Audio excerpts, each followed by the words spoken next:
Shalom jemaat Tuhan. Shalom. Sekali lagi.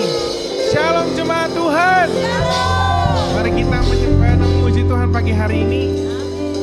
Kita bersyukur minggu ini kita masih boleh ada di sini, bisa merayakan kebangkitan, bisa merayakan kemenangan, bisa merayakan kasih setia Tuhan. Amin. Amin.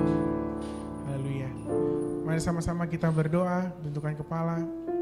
Terima kasih Tuhan untuk pagi hari ini yang sangat indah, sangat sejuk, luar biasa. Perkenanan-Mu atas kami Tuhan, sehingga kami boleh sampai di altar-Mu yang kudus, di hadirat-Mu yang suci, yang mulia Tuhan. Kami boleh ada di sini untuk menyembah dan memuji-Mu. Biarlah kami boleh menikmati sorak-sorai, kami boleh menikmati kehadiran-Mu Tuhan. Terima kasih Tuhan Yesus. Haleluya, kami siap memulai ibadah ini. Haleluya, haleluya. Amin. Mari kita sorakan haleluya. Haleluya.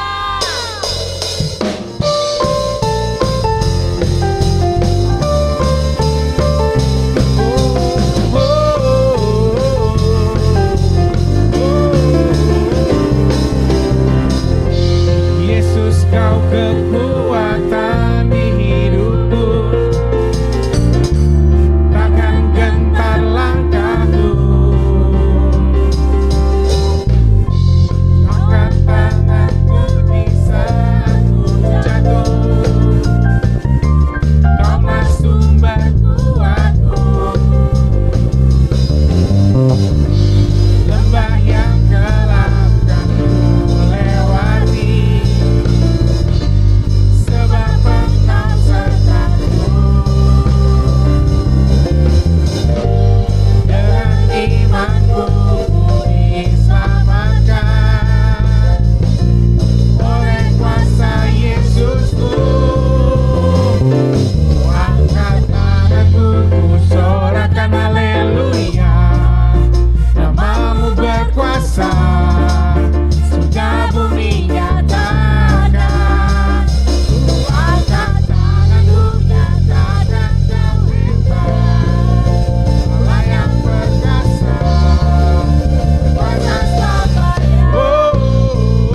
memuji Tuhan. Amin. Karena dengan Tuhan kita sanggup melakukan segala sesuatu. Amin.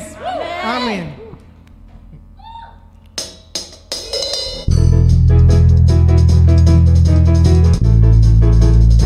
Denganmu Tuhan. Oh. Mari tepuk tangan di atas kepala. Membuktikan kalau kita semangat pagi hari ini untuk memuji Tuhan. Katakan tak pernah aku ragu akan kesetiaanmu. Kau pegang hidupku sepenuh jiwaku. Ku yakin kau percaya, kau tuntun langkahku. Yesus kaulah Raja Amin. Berkuasa berjaya untuk selamanya. Katakan, hanya Kau Tuhan, sumber kekuatan. Kuasa-Mu tercurah bagiku senantiasa.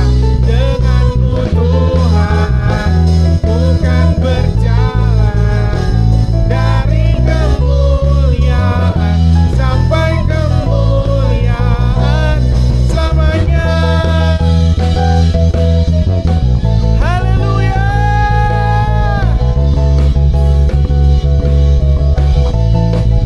Tak pernah ku ragu akan kesetiaanmu. Kau pegang hidupku sepenuh jiwaku.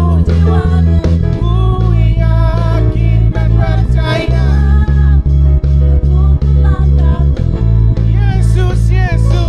Yesus kaulah Raja dalam hidupku. Berkuasa berjaya untuk selamanya.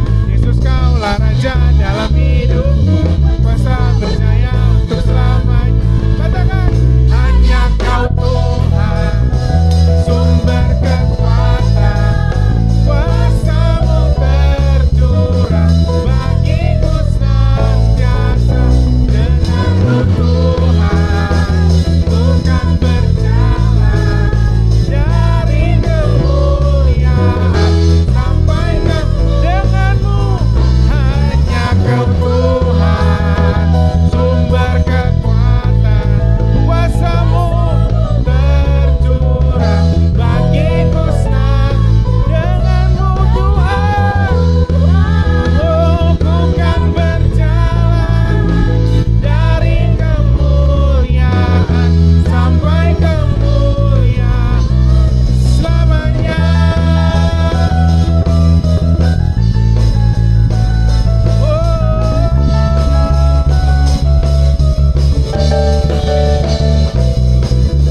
Yesus. Silakan duduk Bapak Ibu Saudara-saudara. Sekarang kita mau menyembah Tuhan. Jadikan kami Tuhan, mulai hari ini, sekarang dan selamanya, menjadi bejana yang siap Kau bentuk. Amin.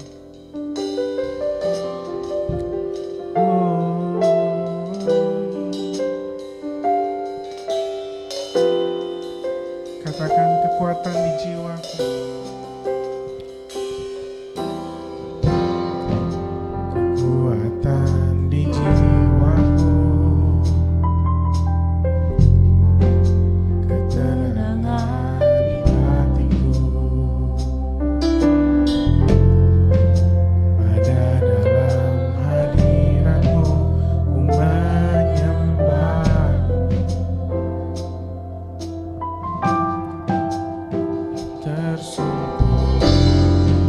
Tersungkur ku di kaki-Mu.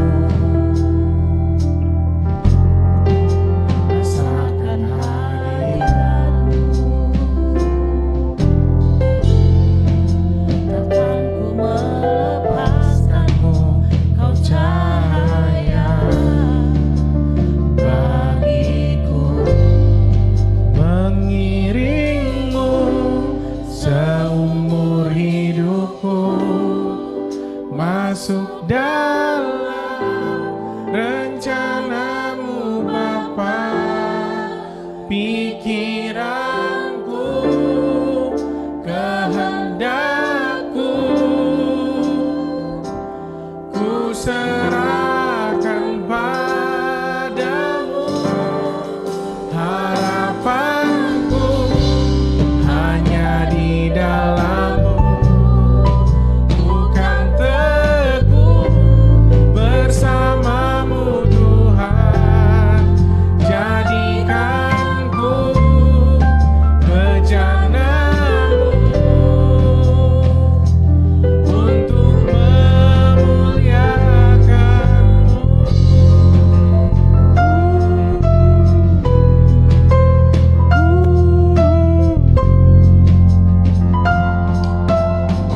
Katakan kekuatan di jiwaku, kekuatan di jiwaku, ketenangan batinku ada dalam hadirat-Mu. Ku menyembah-Mu, ku tersungkur ku di kaki-Mu.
ku percaya, ku aman dalam-Mu.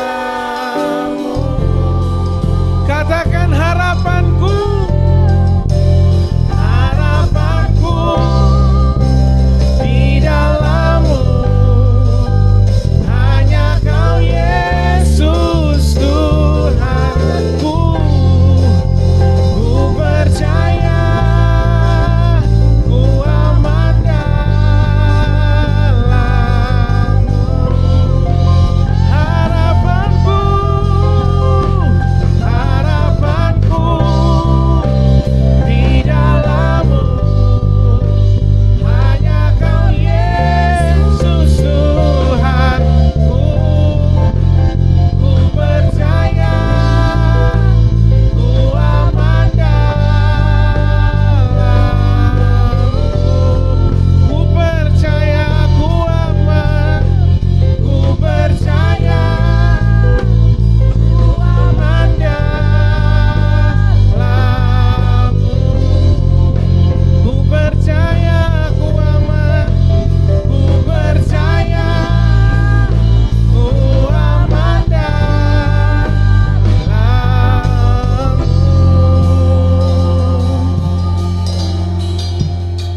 Oh,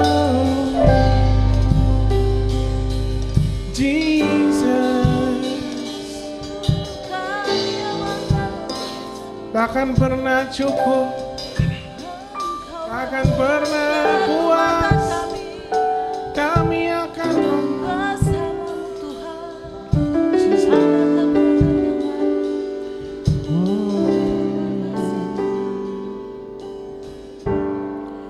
I'm not enough unless you come. Will you meet me here again? 'Cause all I want is all you want. Will you meet me here again? I'm not enough unless you come. Will you meet me here again? 'Cause all I want is all I want is all you want. Will you meet me here again? Kita perlu tahu dulu arti dari lirik dari pujian ini yang mengatakan bahwa aku gak akan pernah merasa cukup Tuhan kecuali Engkau datang saat ini, hari ini, detik ini untuk menjumpaiku di tempat ini. Mari kita sama-sama ulangi perkataan ini. Kami tidak akan pernah cukup Tuhan kecuali Engkau menjumpai kami saat ini, merasakan hadirat-Mu. Terima kasih Tuhan. Oh, you are. Katakan I'm not enough. Oh, I'm not enough unless you come. Will you meet me here again? 'Cause all I want is all I want is all you want. Will you meet me here again? I'm not enough, I'm not enough, God. I'm not enough unless you come. Will you meet me here again? 'Cause all I want is all I want is all you want. Will you meet me here again? Oh,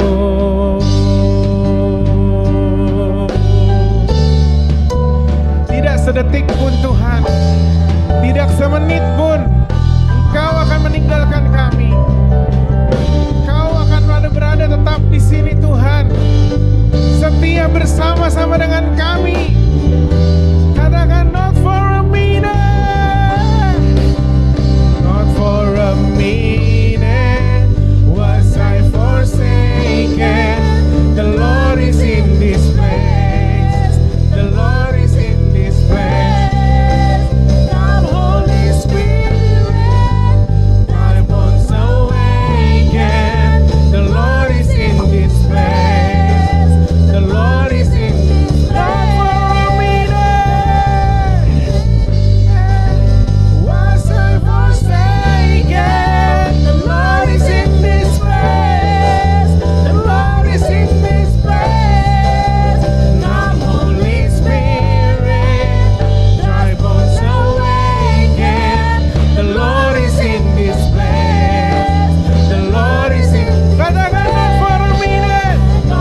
katakan, not for a minute, tidak semenit pun dia meninggalkan kita. Bahwa Tuhan ada bersama-sama dengan kita di tempat ini, amin. Dan kita mengundang Roh Kudus di tempat ini. Bahwa ketika Tuhan hadir, maka tulang-tulang yang kering akan dibangkitkan. Harapan-harapan yang sudah runtuh akan dikembalikan, akan dipulihkan. Amin. Maka kita akan sama-sama katakan lagi, not for a minute was I forsaken. A minute was I forsaken. The Lord is in this place. The Lord is in this place. Come Holy Spirit, dry bones awaken. The Lord is in this place. Katakan lagi lebih sungguh. The Lord is in this place. Not for a minute. Not for a minute was I forsaken. The Lord is in this place. The Lord is in this place. Come Holy Spirit, dry bones awaken. The Lord is in this place. Lebih keras lagi, lebih semangat lagi. Not for a minute was I forsaken. The Lord is in this place. The Lord is in this place. Come Holy Spirit, come Holy Spirit.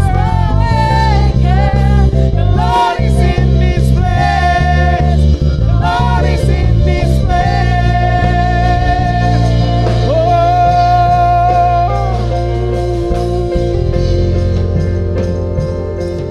katakan sembahmu.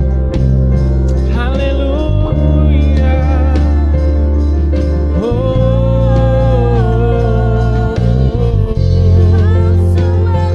Tiada sedetik pun ku ragu akan Engkau Tuhan. Kau harapanku yang setia, takkan pernah gagal. Apa yang Kau perkatakan dalam hidupku takkan pernah gagal. Apa yang Kau rancangkan dalam hidupku, Kau berkuasa, Kau perkasa, Kau mulia. Oh, mari sembah Tuhan. Dimanapun kau berada menyaksikan video ini, mari sembah Tuhan. Dimanapun kau berada saat ini. Oh, haleluya. Kami takkan pernah cukup Tuhan, takkan pernah cukup, karena takkan pernah habis kasih setiamu, takkan pernah berkesudahan. Oh, kami tersungkur di bawah kaki-Mu Tuhan, karena kami tak memiliki apapun, apapun yang dapat kami banggakan. Kami tak dapat hidup tanpa Tuhan. Oh, Jesus, come Holy Spirit, come Holy Spirit, bless this place like a wind, oh Lord. Oh, Jesus,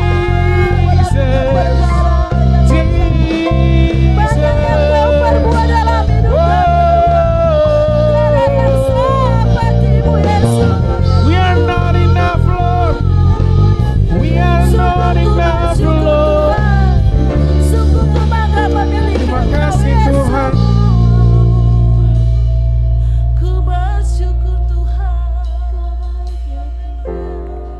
I'm not enough unless you come. Will you meet me here again? 'Cause all I want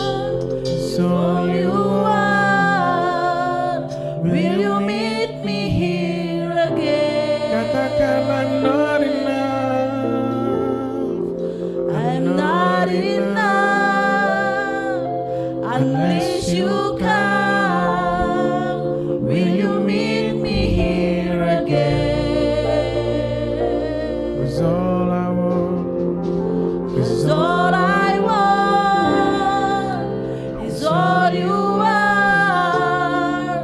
Will you meet me here again? katakan sekali lagi lebih lembut lagi. Not enough.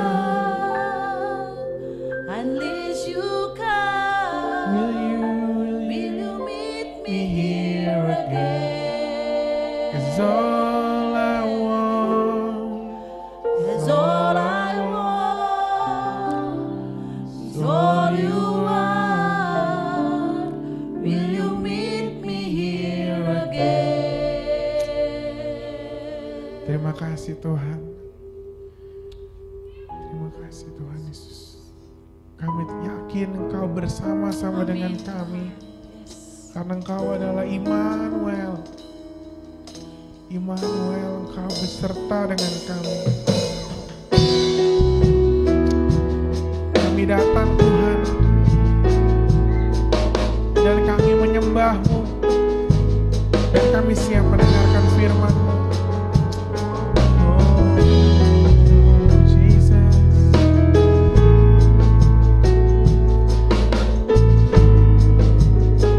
Katakan Bapa datang, Bapamu datang dan berserah, ku nyatakan Kau yang berkuasa dalam selam, Kau setia, Kau cahaya hidupku. Katakan Kau kuatkan, Kau kuatkan aku bertahan. Kau harapan dalam kesesakan. Kau buktikan kesetiaan-Mu Tuhan. Engkau Aba Immanuel. Amin. Engkau Aba Immanuel, Immanuel.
bertahan Tuhan.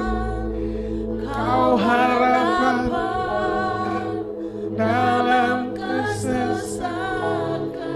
Kau buktikan kesetiaan-Mu Tuhan. Engkau Tuhan iman. Sekali lagi katakan, Kau kuatkan aku Tuhan, Kau kuatkan aku. Bertahan. Kau harapanku Kau harapan dalam kesesatan. Kau buktikan kesetiaan-Mu Saya Tuhan. izinkan hambanya. Engkau Allah Immanuel. Shalom saudaraku, selamat hari Minggu buat kita semua.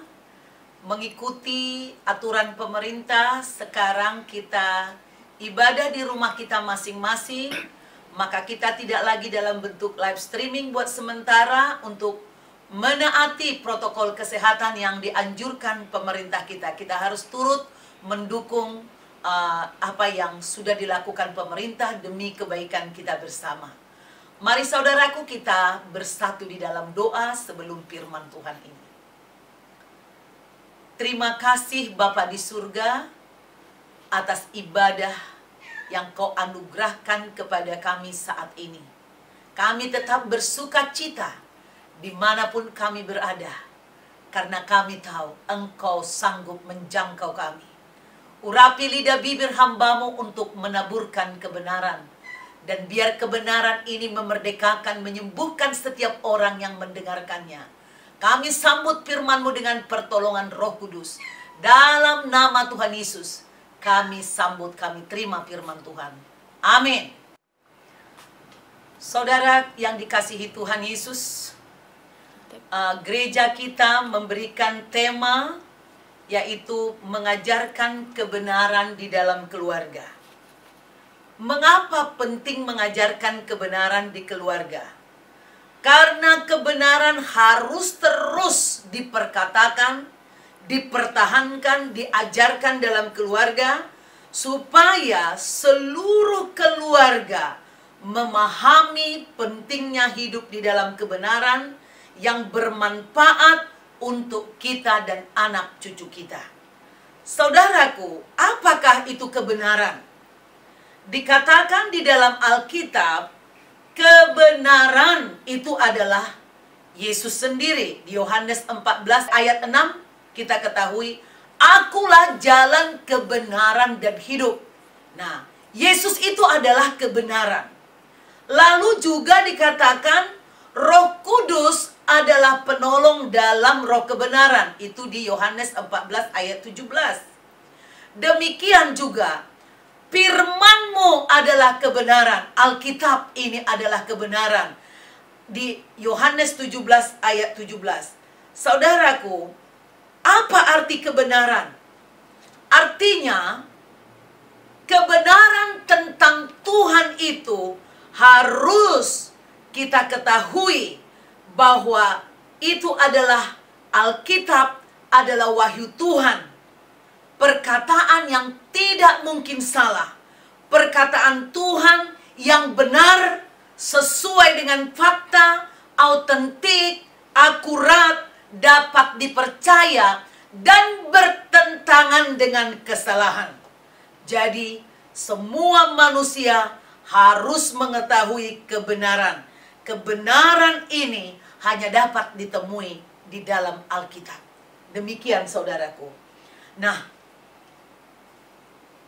betapa pentingnya keluarga di hadapan Tuhan untuk saling mempelajari tentang kebenaran ini. Saudaraku, di dalam Alkitab kita akan menemukan banyak ayat yang menunjukkan bahwa orang tua adalah pendidik utama anak-anaknya. Begitu juga dalam hal membesarkan secara lahiriah, yaitu memberi gizi yang baik, nutrisi yang baik, makan minum yang baik, pakaian jasmani, tempat tinggal, pendidikan, pertumbuhan fisik, intelektual, sosial, dan emosional, termasuk spiritual. Namun, akhir-akhir ini banyak orang tua tidak menjalankan fungsinya sebagai orang tua yang benar, sebagai pendidik utama di dalam keluarganya, oleh karena keterbatasan orang tua itu sendiri, mungkin secara pendidikan, secara kesehatan, atau keterbatasan kesibukan dalam pekerjaan dan lain-lain. Sehingga diserahkan pendidikan anaknya kepada pembantu atau suster dan orang-orang lain. Sehingga tidak tercapai apa yang dikehendaki oleh Tuhan. Kita semua menjadi keluarga karena Tuhan melalui kelahiran kembali. Tuhan mengundang kita secara universal, tetapi ada syarat-syarat. Salah satunya adalah syarat harus percaya kepada putranya.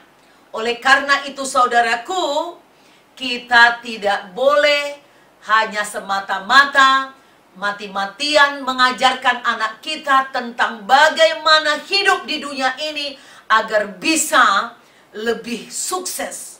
Tetapi kita harus justru mengutamakan pendidikan rohani di atas segala pendidikan dunia. Barulah kita menjadi keluarga yang dimaksud oleh Tuhan.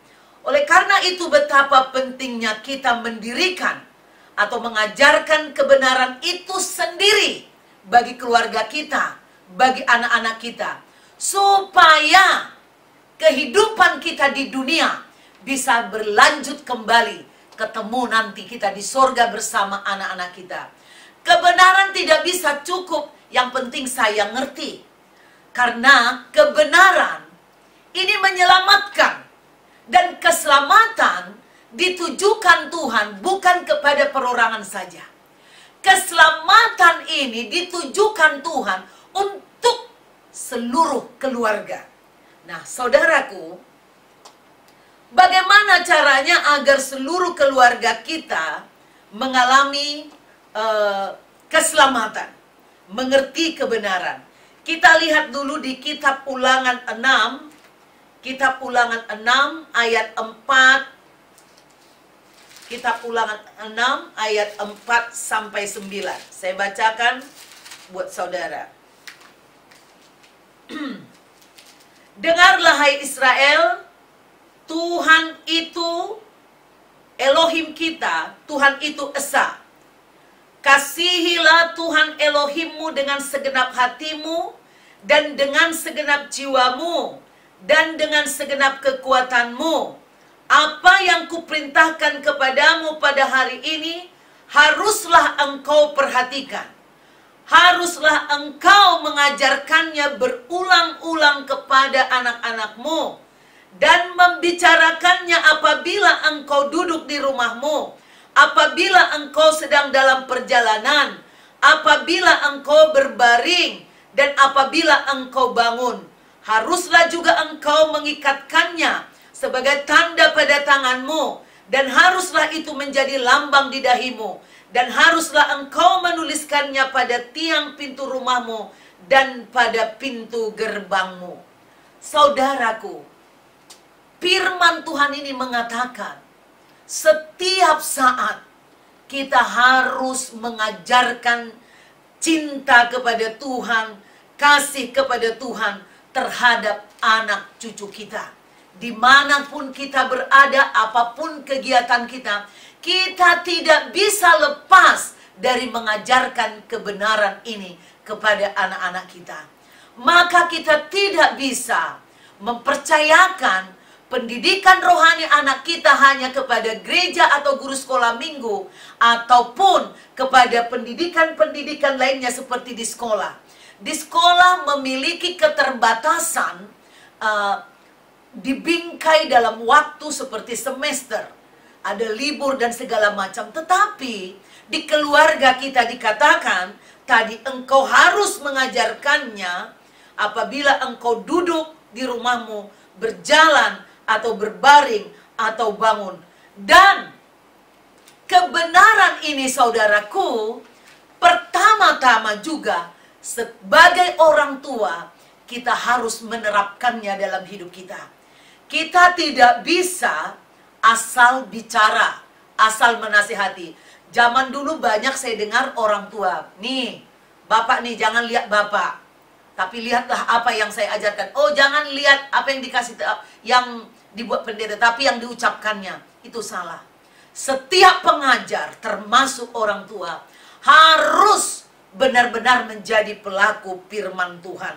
Nah, saudaraku, memang banyak sekali orang tua yang mencoba mencari sekolah Kristen yang bagus agar anaknya mendapat pendidikan agama yang baik, moral yang baik, sikap yang baik. Itu benar. Tetapi itu tidak cukup, itu terlalu kecil. Kitalah sebagai orang tua yang menjadi tiang utama, mengajarkan kebenaran, cinta kepada Tuhan, kuasa Tuhan yang bisa melindungi dan menyelamatkan terhadap anak-anak kita, supaya sikap dan moral anak kita, spiritual anak kita menjadi mumpuni seperti apa yang Tuhan Yesus kehendaki. Orang tua pun harus bertumbuh dalam pemahaman kebenaran, pemahaman firman Tuhan yang benar, supaya kita bisa mengajar anak-anak kita, sehingga seluruh kehidupan anak kita berbasis kepada firman Tuhan kebenaran. Saudaraku, saya rindu sekali membagikan kepada saudara banyak sekali di Alkitab contoh-contoh di mana kebenaran, yaitu tentang keselamatan daripada Tuhan yang melebihi segala hal. Contoh saudara, kita baca dulu Efesus pasal 1 ya. Efesus pasal 1 mana dia? Ayat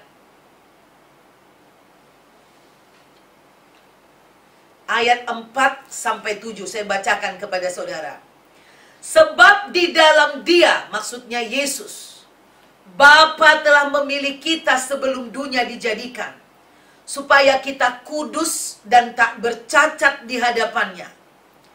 Dalam kasih, Tuhan telah menentukan kita dari semula oleh Yesus Kristus untuk menjadi anak-anaknya, sesuai dengan kerelaan kehendaknya, supaya terpujilah kasih karunia-Nya yang mulia, yang dikaruniakannya kepada kita di dalam Dia yang dikasihinya.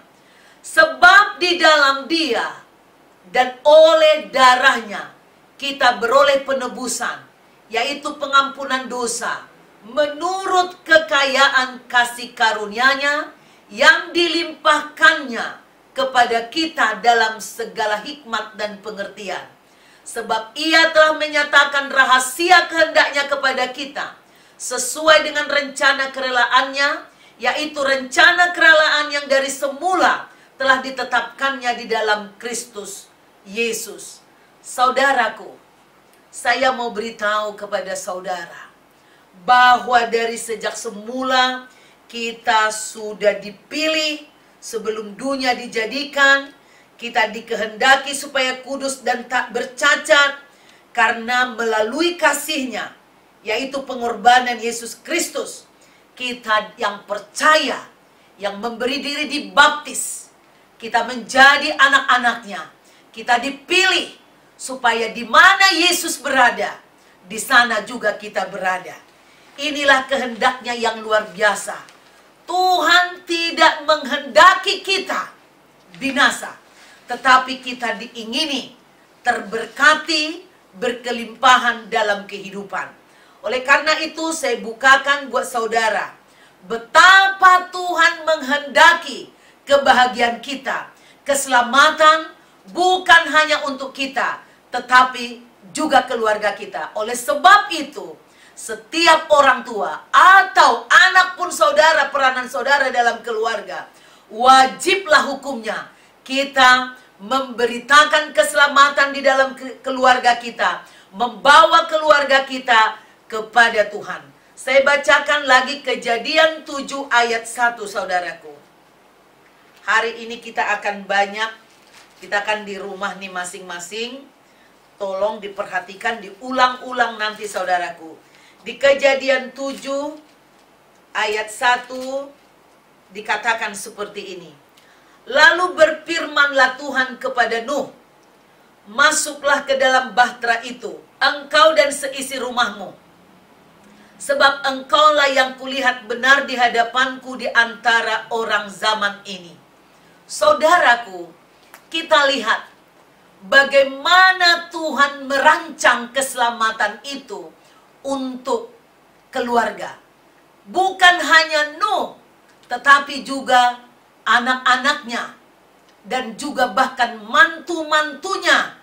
Mereka orang-orang benar, juga istrinya. Inilah rencana Tuhan supaya kita beserta keluarga kita, kita dan anak laki-laki kita, kita dan anak perempuan kita, kita dengan menantu-menantu kita laki-laki dan perempuan, dan pasangan kita yang daripada Tuhan diselamatkan. Kita lihat lagi di Kejadian 17. Ini banyak sekali contoh-contoh bagaimana Tuhan benar-benar merancang keselamatan untuk seluruh keluarga, bukan perorangan. Jadi tidak boleh ada kita yang cuek. Misalnya kita mengerti kebenarannya, sudah. Dia nggak mau ngerti, biarin aja, tanggung sendiri nanti. Tidak boleh saudaraku. Kita semua harus bergotong royong, harus berupaya menyelamatkan keluarga kita masing-masing dan juga menyelamatkan orang lain. Saya baca buat saudara. Anak yang berumur 8 hari haruslah disunat, yakni setiap laki-laki di antara kamu turun-temurun, baik yang lahir di rumahmu maupun yang dibeli dengan uang dari salah seorang asing, tetapi tidak termasuk keturunanmu. Orang yang lahir di rumahmu dan orang yang engkau beli dengan uang harus disunat, maka dalam dagingmu lah perjanjianku itu menjadi perjanjian yang kekal. Ini adalah perjanjian keselamatan daripada Tuhan kepada Abraham. Lihat, Abraham diselamatkan beserta semua orang yang ada tinggal di dalam rumahnya. Lihat, Tuhan itu tidak pernah memanggil hanya satu orang, menyelamatkan hanya satu orang, tetapi kehendaknya adalah satu keluarga. Itu sebabnya saudaraku, sekali lagi Keluaran 12 ayat 3-7, di mana ketika menikmati domba Paskah, Tuhan juga mengatakan memotong satu domba untuk seluruh keluarga. Saya bacakan buat saudara ayat Keluaran 12 ayat 3-7. Katakanlah kepada segenap jemaah Israel, pada tanggal 10 bulan ini diambillah oleh masing-masing seorang anak domba menurut kaum keluarga, seekor anak domba untuk tiap-tiap rumah tangga. Tetapi jika rumah tangga itu terlalu kecil jumlahnya untuk mengambil seekor anak domba, maka ia bersama-sama dengan tetangganya yang terdekat ke rumahnya haruslah mengambil seekor menurut jumlah jiwa. Tentang anak domba itu, kamu buatlah perkiraan menurut keperluan tiap-tiap orang. Anak dombamu itu harus jantan, tidak bercela, berumur setahun. Kamu boleh ambil domba atau kambing. Kamu harus mengurungnya sampai hari yang ke-14 bulan ini. Lalu seluruh jemaah Israel yang berkumpul harus menyembelihnya pada waktu senja. Kemudian dari darahnya haruslah diambil sedikit dan dibubuhkan pada kedua tiang pintu dan pada ambang atas, pada rumah-rumah di mana orang memakannya.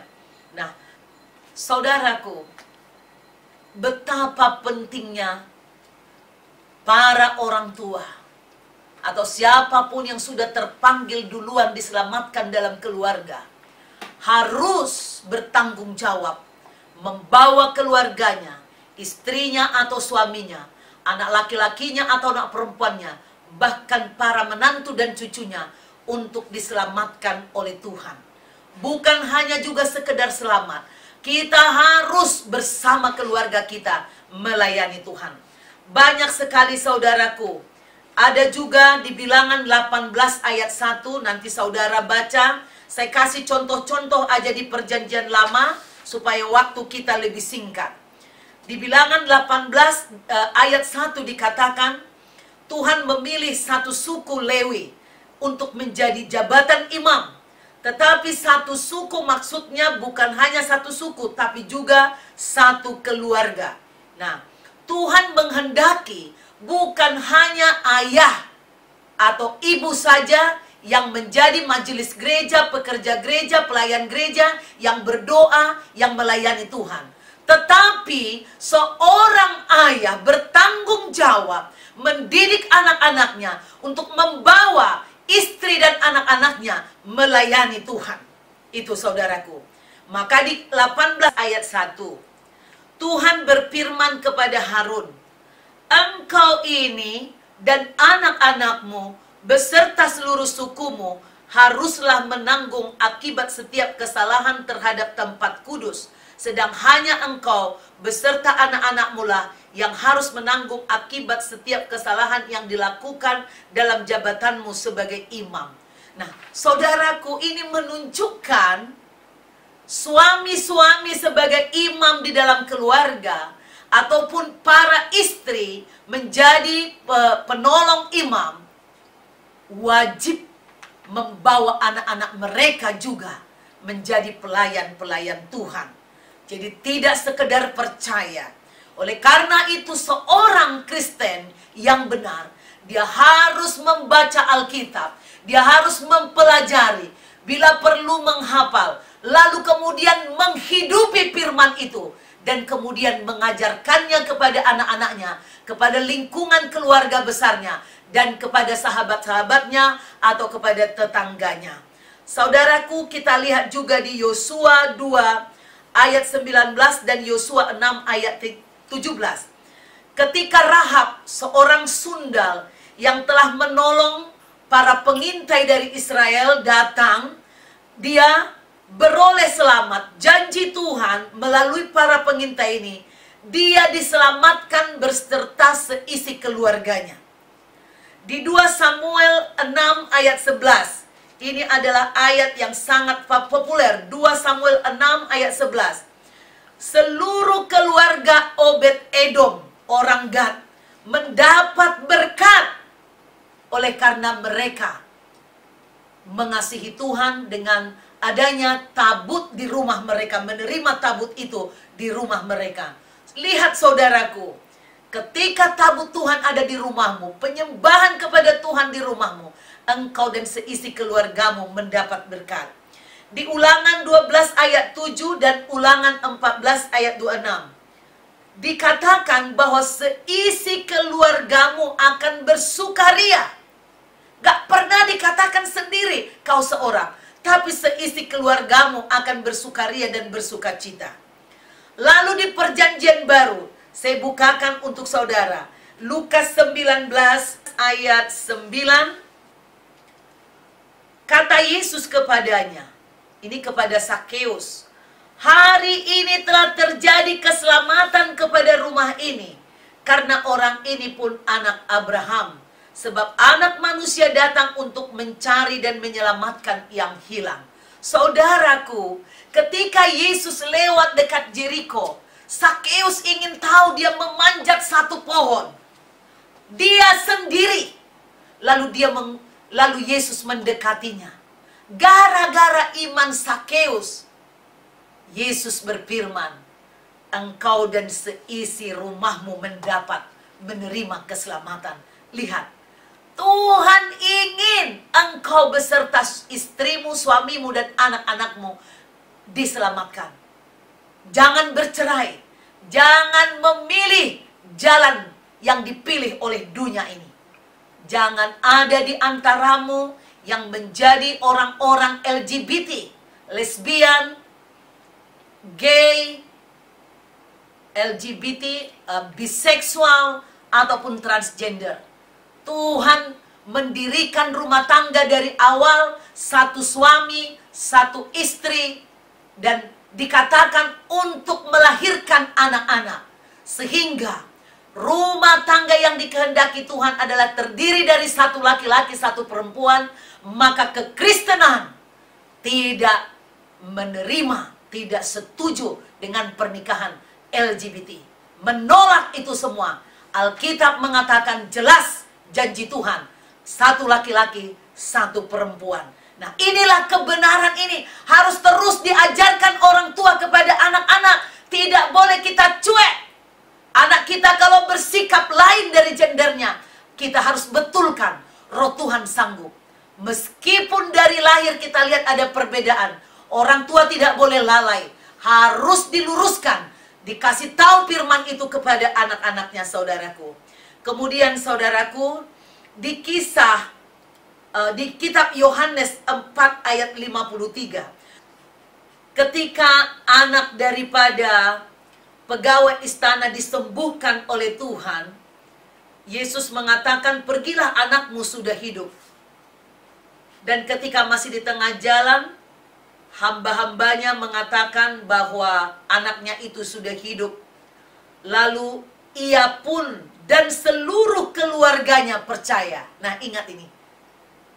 Satu orang yang datang kepada Tuhan, tapi ia dan seluruh keluarganya menjadi percaya. Suami bertobat, istri harus mendukung bertobat. Suami memilih melayani, istri harus mendukung. Anak-anak pun harus melayani. Saya pun beserta keluargaku. Dan di gereja GBI CBM, saya selalu mengajarkan suami istri harus satu kesatuan melayani Tuhan. Begitu juga anak-anaknya. Demikian saudaraku, baru kita mengajak orang lain untuk melayani Tuhan. Nah, kemudian saudaraku, kita lihat lagi contoh yang lain. Cornelius dan keluarga, engkau dan seisi rumahmu. Lydia yang sakit disembuhkan oleh Tuhan, kemudian keluarganya pun diselamatkan. Kepala penjara, ya, nanti akan ditayangkan ayat-ayatnya saudaraku. Sekeluarga percaya. Krispus di Kisah Para Rasul 18 ayat 8, sekeluarga juga saudaraku. Janji Pentakosta ini perlu. Kisah Rasul 2 ayat 39. Sebab bagi kamulah janji itu, dan bagi anak-anakmu, dan bagi orang yang masih jauh, yaitu sebanyak orang yang akan dipanggil oleh Tuhan kita. Jadi janji keselamatan itu adalah kebenaran. Itu buat kita dan buat anak-anak kita, dan juga buat yang masih jauh, artinya generasi yang kemudian.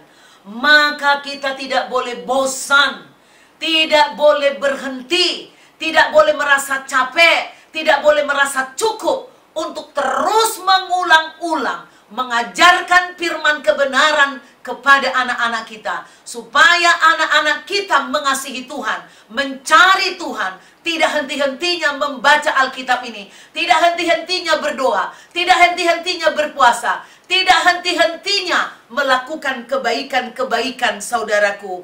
Itulah yang diinginkan oleh Tuhan. Saudaraku, dikatakan juga saudaraku tentang keluarga Stefanus, tentang keluarga Onesiforus, semua saudaraku ini ada bukti. Nah, selain berkat saudaraku, demikian juga hukuman. Kita lihat saudaraku, apabila kita bertindak negatif, bertindak jahat, maka hukuman ditujukan juga bukan hanya diri kita, tetapi juga anak cucu kita. Keluarga kita bisa mengalami dampak daripada kebaikan ataupun kejahatan kita. Kita lihat bagaimana murka Tuhan, ya, kebenaran ini, murka Tuhan akan manusia karena dosa. Pertama di Kejadian 12 ayat 17, Firaun dan keluarganya dibinasakan oleh Tuhan. Abimelek dan keluarganya di Kejadian 20 ayat 18. Daud karena berzina, akhirnya kutukan itu terus turun-temurun buat keluarganya dan anak-anaknya. 1 Raja-Raja 13, Yerobeam dan keluarganya. 1 Raja-Raja 16 ayat 3, Baesa dan keluarganya. 1 Raja-Raja 21 ayat 22, Ahab dan keluarganya. Ulangan 11 ayat 6, dia mencuri, tapi Datan dan Abiram beserta keluarganya dibinasakan. Jadi saudaraku, di dalam Alkitab Perjanjian Lama maupun Perjanjian Baru, kita telah diberitahu Tuhan bahwa Tuhan bertindak menyelamatkan bukan untuk satu perorangan saja, baik dalam hal memberkati atau menghukum. Jadi, kepala keluarga harus bangkit, membangun iman keluargamu, sekalipun ada anak-anakmu yang tidak percaya, sekalipun ada anak-anakmu yang mendebatmu. Biarlah engkau dipenuhi Roh Kudus dengan pengetahuan kebenaran, dengan kasih, terus membawa mereka di dalam doa dan puasa, supaya seluruh keluargamu kau pastikan mereka selamat dan juga bisa melayani Tuhan. Mari kita saudaraku, kita sudah lihat gereja-gereja di Eropa yang gagal besar, ya. Gereja-gereja Protestan di Eropa tidak terlalu mementingkan hal ini saudaraku, sehingga kita lihat sekarang keluarga-keluarga di sana banyak yang menjadi ateis, tidak percaya lagi adanya Tuhan, agnostik, percaya ada Tuhan tapi tidak perlu menyembahnya atau mengikutinya. Banyak orang-orang Eropa sekarang ini murtad. Kota-kota besar di Eropa menjadi pusat-pusat kepercayaan agama lain. Banyak juga mereka yang datang ke timur untuk mencari kekuatan berhala. Banyak juga orang-orang tua modern yang saat ini bahkan di negeri kita yang bangga memberikan kebebasan memilih agama kepercayaan sesuai yang diingini anak-anaknya. Ini sesat. Orang tua yang benar, yang mengerti kebenaran Tuhan, yang mengalami firman Tuhan, maka kita para orang tua harus baca Alkitab ini, harus alami, harus terapkan dalam hidup kita, sehingga kita bisa dengan tekun dan yakin mengajarkan, mengajak keluarga kita untuk percaya bahwa Yesus itu Tuhan. Dia adalah pencipta, Dia adalah penolong, Dia adalah juru selamat. Tidak ada keselamatan di bawah kolong langit ini di luar nama Yesus. Dengan darahnya saja kita bisa mengalami selamat. Perbuatan baik, amal ibadah tidak cukup, gak mampu membawa kita ke sorga. Tetapi percaya kepada Yesus melalui tindakan baptisan dan pertobatan. Engkau datang kepada Tuhan, beri dirimu dibaptis. Lalu saudara membaca Alkitab ini, mempraktekannya dalam kehidupanmu, maka imanmu akan terbangun dengan kokoh dan kuat, tidak bisa digoncangkan oleh badai apapun. Oleh karena itu saya mengajak saudara untuk mengatakan bersama-sama dengan saya, katakan seperti ini: aku dan seisi keluargaku adalah milik Tuhan. Katakan seperti itu. Aku dan seisi keluargaku adalah milik Tuhan. Aku dan seisi keluargaku adalah penyembah Bapa Yahweh dan putranya Tuhan Yesus Kristus, juga Roh Kudus, Tritunggal yang esa, yang kudus. Jadi prinsip yang paling besar saat ini dalam hidupku adalah keselamatan keluargaku. Saudaraku, siapapun saudara, apakah saudara berperan sebagai bapak atau sebagai ibu atau sebagai anak sekalipun, bila saudara mendengarkan firman ini, saudara wajib mengajarkan kebenaran ini kepada seluruh keluargamu. Oleh karena itu, saya mengerti tidak mungkin saudara bisa langsung memahami firman ini sekali dengar. Dengarkanlah berulang-ulang. Kembali saudara buka di YouTube. Saudara klik CBM7 TV. Kemudian saudara like, subscribe, dan share kepada semua orang. Supaya semua keluarga menjadi kokoh dan kuat. Karena engkau tahu, segala sesuatu yang ada di bumi dan di sorga ada di tangan Tuhan Yesus Kristus. Dialah juru selamatmu. Inilah kebenaran itu. Dia mengatakan, akulah jalan hidup dan kebenaran. Datanglah kepadaku, hai yang berbeban berat. Saya percaya. Saya dulu saudaraku mengalami kesusahan, kemiskinan. Banyak sekali masalah dalam hidup saya. Tetapi Tuhan menolong saya. Melepaskan saya dari berbagai-bagai penderitaan. Berbagai kesukaran. Dan termasuk kebimbangan akan kepercayaan. Tuhan mengokohkan iman percaya saya. Lalu kemudian keluarga saya, suami saya, anak-anak saya. Dan kemudian ribuan orang telah diserahkan Tuhan untuk dilayani melalui pelayanan CBM. Karena kasih karunia Tuhan melalui darahnya. Saudaraku, sebelum kita mengakhiri ibadah kita dengan doa berkat, saya akan mengundang saudara untuk melakukan perjamuan kudus di rumah masing-masing. Saudara siapkan dulu roti saudara, ya.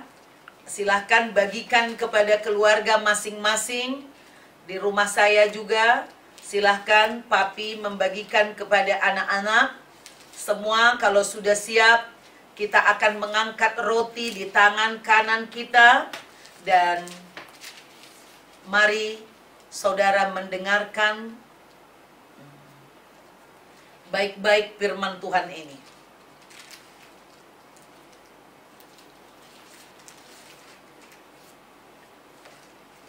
Saudaraku, saya sudah sampaikan tadi bahwa keselamatan itu domba Paskah hanya 1 ekor, tapi dibagi seluruh keluarga. Kita tidak boleh selamat sendiri. Saudara yang memiliki perjamuan yang ada ayatnya, silahkan saudara baca. Ya. Saya mendapatkan Mazmur 59 ayat 17b. Engkau telah menjadi kota bentengku, tempat pelarianku pada waktu kesesakan. Saudaraku, Gereja Bethel Indonesia selalu melakukan perjamuan kudus minimal 1 kali dalam 1 bulan di awal bulan. Jadi hari ini mari kita angkat tinggi-tinggi roti di tangan kanan kita untuk memperingati bahwa Yesus Kristus adalah Tuhan yang datang dari sorga, menjelma menjadi manusia, yang mengatakan dia adalah roti kehidupan. Dia adalah daging yang dipecah-pecahkan untuk persekutuan kita dengan tubuh Tuhan. Saya bacakan buat saudara. 1 Korintus 11. Sebab apa yang telah kuteruskan kepadamu, telah aku terima dari Tuhan, yaitu bahwa Tuhan Yesus pada malam waktu ia diserahkan mengambil roti, dan sesudah itu ia mengucap syukur atasnya. Ia memecah-mecahkannya dan berkata, inilah tubuhku yang diserahkan bagi kamu. Perbuatlah ini menjadi peringatan akan aku. Saudaraku, apakah saudara percaya sungguh bahwa ini adalah roti yang hidup yang turun dari sorga?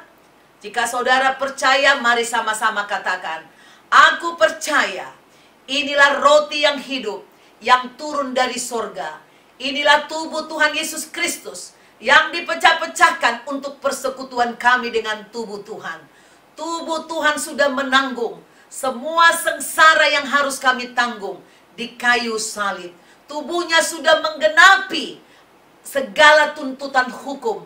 Oleh karena itu aku percaya, tubuh Tuhan bersatu dengan tubuhku, membebaskan aku dari kesengsaraan yang akan menimpa seluruh dunia. Aku dibebaskan dari kematian kekal. Aku diberikan tubuh kebangkitan untuk hidup di dalam kekekalan bersama Yesus di sorga. Inilah tubuh Tuhan Yesus Kristus yang menyempurnakan tubuh jiwa rohku. Tubuh jiwa rohku adalah bait suci Roh Kudus. Aku diberkati oleh Tuhan, memiliki pengetahuan seperti Daniel, memiliki hikmat Salomo. Aku diberkati Tuhan, menerima kekuatan untuk melakukan hal yang benar, hal yang kudus, hal yang suci, menjadi saksi Tuhan di bumi.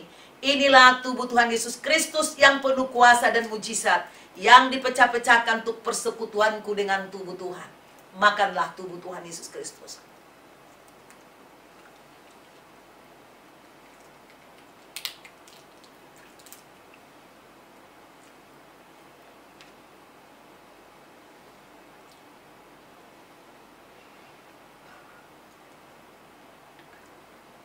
Demikian juga ia mengambil cawan sesudah makan, lalu berkata, cawan ini adalah perjanjian baru yang dimeteraikan oleh darahku.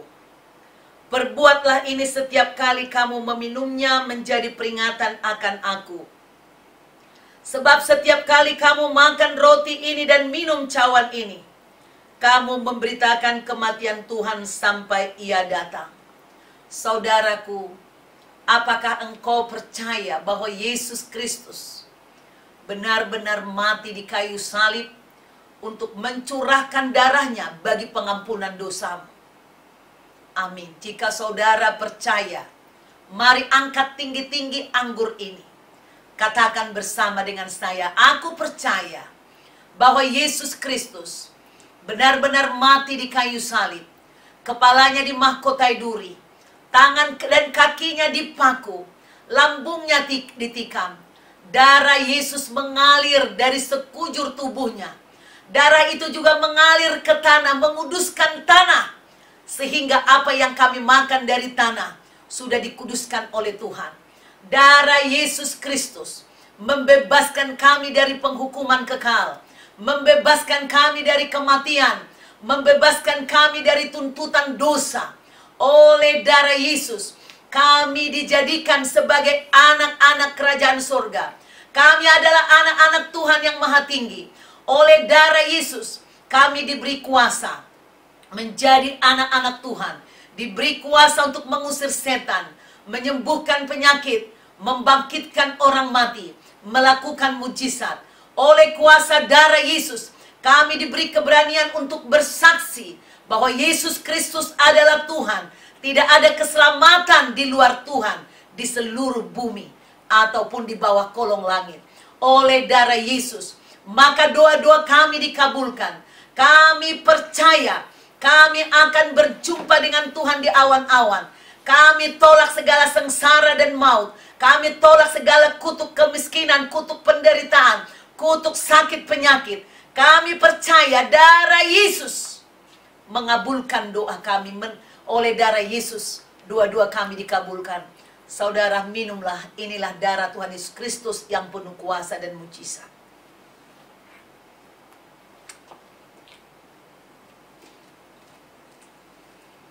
Saudaraku,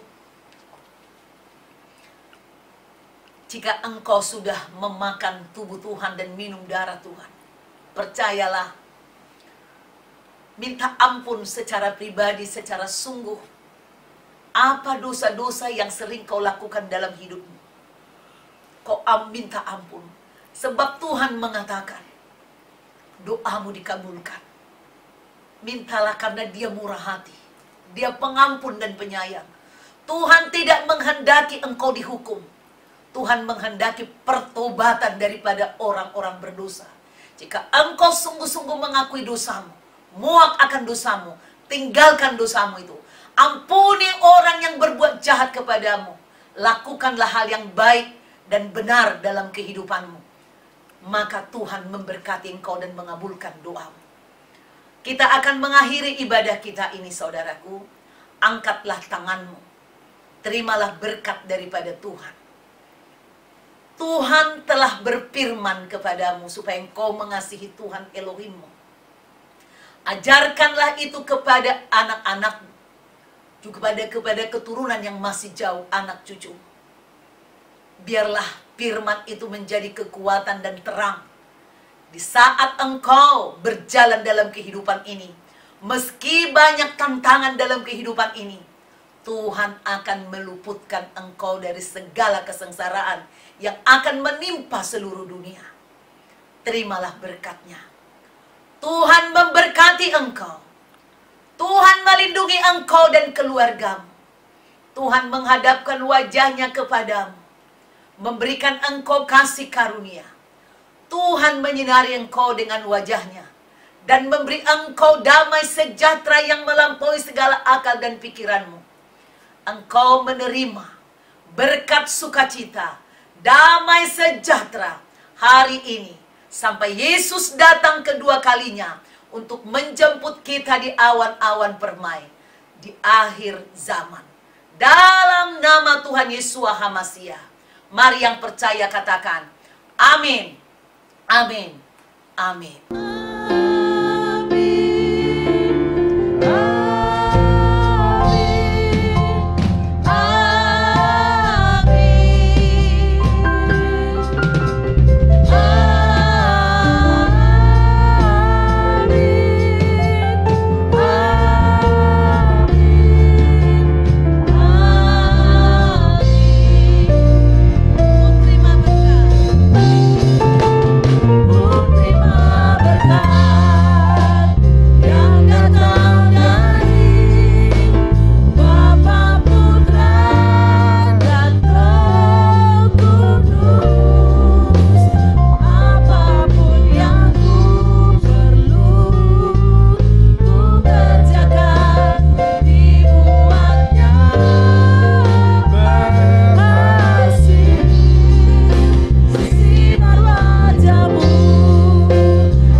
Selamat hari Minggu buat kita semua dimanapun berada, baik yang di kota Jakarta maupun yang di luar kota. Saudara, saya ingatkan saudara, patuhilah protokol pemerintah. Kita bersama-sama untuk menjaga ketertiban di dalam menggunakan prokes supaya pandemik ini cepat berlalu. Dan jangan lupa pagi, siang, dan malam ketika saudara berdoa, berdoalah kepada Tuhan supaya Tuhan menghalaukan COVID ini dari keluarga kita, dari gereja kita, dari kota kita, dari negara kita, bahkan dari seluruh dunia ini. Kita berdoa untuk keluarga-keluarga yang sudah menjadi korban, yang masih sedang dirawat di rumah sakit, maupun keluarga-keluarga yang telah ditinggalkan karena meninggal akibat COVID, supaya mereka mendapat penghiburan dan pertolongan. Sampai jumpa besok. Setiap hari Senin ada WTM jam 5 pagi, Selasa sampai Sabtu. Dan juga Selasa sampai Kamis sore ada renja untuk membahas khotbah yang disampaikan setiap hari Minggu. God bless you.